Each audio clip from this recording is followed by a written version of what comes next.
விந்து சக்தி என்பது ஒரு ஆண்மகனின் வாழ்க்கையில் உடலில் ஜீவகாந்தம் தடைபெறாமல் இருப்பதற்காக இறைவனால் வழங்கப்பட்ட அருட்கொடை. விந்து எந்த அளவிற்கு சேமிக்கப்படுகிறதோ அந்த அளவில் உடலில் உள்ள ஜீவகாந்த பெருக்கம் ஏற்பட்டு நம் உடல் சீராக இயங்கும்.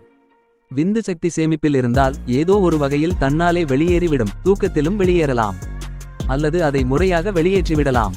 விந்துக்களை அடக்கி வைத்திருந்தால் உடல் இயக்கத்திற்கு தேவையான விந்து சக்தி போக எஞ்சியவை கழிவாக வெளியேறிவிடும்.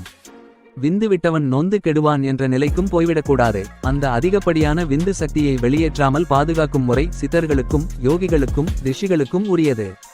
அவர்கள் தங்கள் யோக நிலையால் விந்து சக்தியை சுழுமுனை நாடி வழியாக மேலே எழுப்பி தலை உச்சியாகிய துரியத்தில் நிலை நிறுத்தி அதன் பயனாக அஷ்டமா சித்திகள் பெற்று பல பிரபஞ்ச இரகசியங்களை அறிந்து இந்த சமூகத்திற்கு வழங்கியுள்ளார்கள் என்பது தெளிவுறுக்கிறது.